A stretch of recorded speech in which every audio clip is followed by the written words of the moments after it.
With Kohlrabi Cookie coming out a few days ago, it was inevitable that I was going to make a guide on him. This should be the ultimate Kohlrabi guide, so I hope you guys do find it helpful. I do also want to take a moment to say that I am officially partnered with the Tower of Builds Discord server. I already said this in my Discord, but I have not said it yet on here, and that is the server that makes all the guide cards you probably see floating around the Discord space, or maybe on here. So definitely go join us over there to see all the guide cards in their full glory. There's also an active community that's willing to answer all your questions Tower of Adventures related. And hey, you may even run into me there. And as always, there are timestamps down below so you can skip to whatever part of the video you desire. But enough yapping, let's get on to the guide. So on screen right now, you can see the new guide card for Kohlrabi Cookie.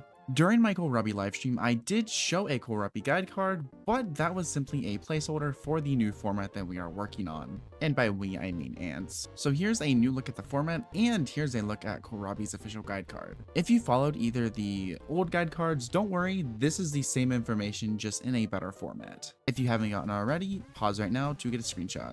And let's go into the guide, starting with the artifacts. His best artifact is going to be his signature, Ruminated Memories. Its unique ability is pretty much whenever you hit something, you get extra elemental damage, and this stacks up to 6 times, and when you're at max stacks, it increases your attack. It's a pretty powerful artifact, and it works perfectly considering all of Kohlrabi's attacks are either super duper fast attacking or hit multiple times in a short period of time, meaning when you're doing your burst damage, you can always make sure you're at max stats. It honestly just works perfectly with his kit, and you can't go wrong with it. Next up is Warrior's Oath and Lonesome Moonlight. Both of these artifacts do grant attack, but they're also going to be used under specific circumstances. For Warrior's Oath, you do need a synergizer in your team, as the base percentage of elemental damage granted by Warrior's Oath just is not worth running without at least 2 dark characters in your team. And with Lonesome Moonlight, you need to make sure you're able to maintain the HP loss, so that way you're getting the most out of its attack bonus. I would say generally though, Lonesome Moonlight is going to be better than Warrior's Oath, as attack is a much more powerful stat. Next up, we have Wizard Cookie's Forgotten Grimoire. Now, this artifact grants attack as its default skill, and the reason why it's good but not better than the 2 blue ones is that it increases your cookie's skill crit rate and ultimate crit rate. It also increases ultimate damage after using your special skill. This would be better if Kohlrabi's damage was focused solely on his ultimate, like it is for Wizard. But because it's not, this simply lacks in an area that he needs, because Kohlrabi needs general attack to utilize his passive to its max potential, and unfortunately Forgotten Grimoire does not do that. Finally, we have Path of Training and Newest Formula. These are more supporty artifacts, but you can still run them because they give attack. Newest Formula is going to be the better option because Kohlrabi Cookie's ultimate hits so many times, you actually get so many chances for the unique ability to actually proc and reduce the enemy's elemental resistance to dark. Meanwhile, Path of Training is still good, but it does not really increase your own personal damage, so it is lacking there. But pretty much these are going to be your 2 support artifact options, which you really should not run if you have at least Lonesome Moonlight or Warrior's Oath. Onto his equipment, starting with weapons, his best weapon is going to be his unique Mystic Kohlrabi rings. This is because it's his unique, so he gets the tower climber bonus, and it gives attack as its default stat, so you naturally want to run it. And even further, because it's a unique, you get 2 elemental powers, making it super powerful. His next weapon options get a little tricky. Before his 4-star promotion, I repeat, before his 4-star promotion, you want to go with the golden orange Choco Spear because it gives attack. You do not want to focus on crit because guess what? His passive can't crit, and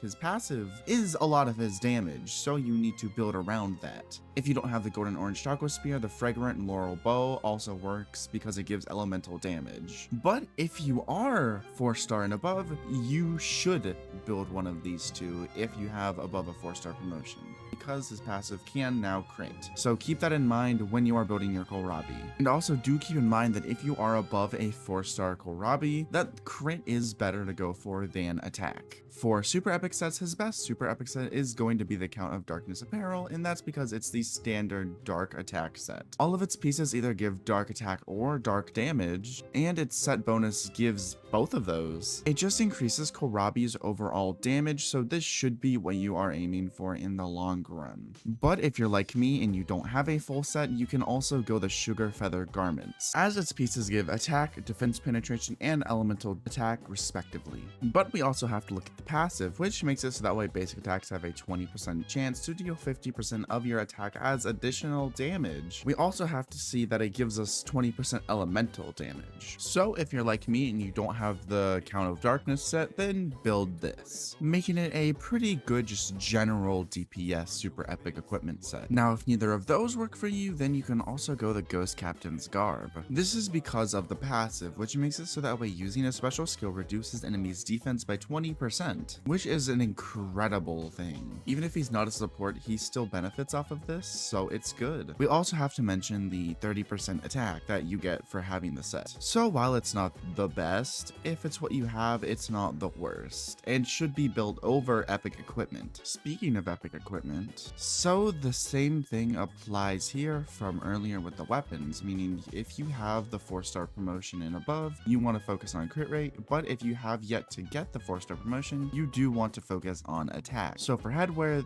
the crit pieces would be the Mysterious Bamboo Hat and the Radiant Golden Rose Crown, and the attack piece would be the Mystical Aurora Hood. For bodywear, the crit piece would be the Black Gothic Dress, and the attack piece would be the Celestial Candy Cuirass. And finally, for legwear, the crit piece would be the Dark Assassin Pants, and the attack piece would be the Aurum Dragon Armor. And again, I will keep reiterating this because it's important. If you have the 4-star promotion or the 5-star promotion, build crit rate and crit damage. But if you do not have the 4-star promotion yet, build attack. So I'm gonna put the guide up on screen real quick so we can talk about hidden powers. So for the weapon and the headwear, you want to focus on dark attack and attack if you have below the 4-star promotion. But if you have the 4-star promotion and above, you want to focus on crit rate and crit damage, and then dark attack and attack. And for bodywear and legwear, you do want to focus on attack if you have below the 4-star promotion, and crit rate / crit damage if you have the 4-star promotion and above. And after all that, you can also go for defense penetration. As you saw, Kohlrabi has two kinds of teams. You have the Kohlrabi Hypercarrier team, which consists of Kohlrabi Cookie, Alchemist Cookie, and Rockstar Cookie. But then you have the Mono Dark type team, which consists of Kohlrabi Cookie, Alchemist Cookie, and Dark Choco Cookie. On screen right now, you should be able to see my Kohlrabi Cookie build, and here is a better look at the stats. Yes, I know, I focused on attack instead of crit. Oh. But in all seriousness, I did that because when I got my build together, I didn't know he could crit because I did it before he was available.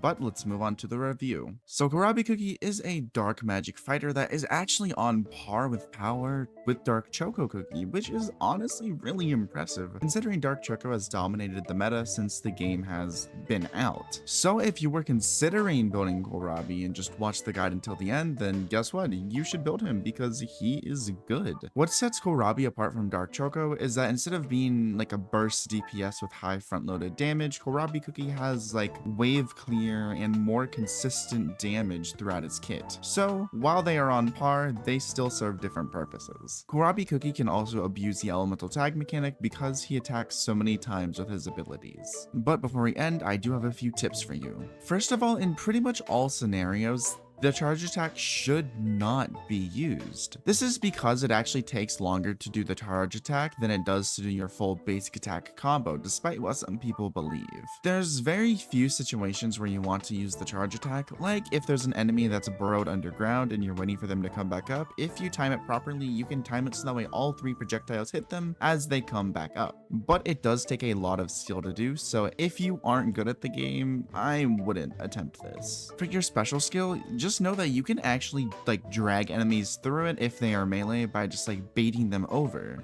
as they will then follow you through it and then sometimes stand in it. The same can actually be applied to ranged characters if you go out of their range. But always make sure that if there's an enemy that's moving a lot, that you place it on them once they stop moving and won't start moving again. And that's everything. I hope you guys enjoyed and found it helpful. Also, let us know what you think about the new guide card format. Remember to join us over at the Tower of Builds Discord server, and also feel free to join my Discord server while you're at it. Both will be in the description below, but I'm not going to keep you any longer, so have a good one.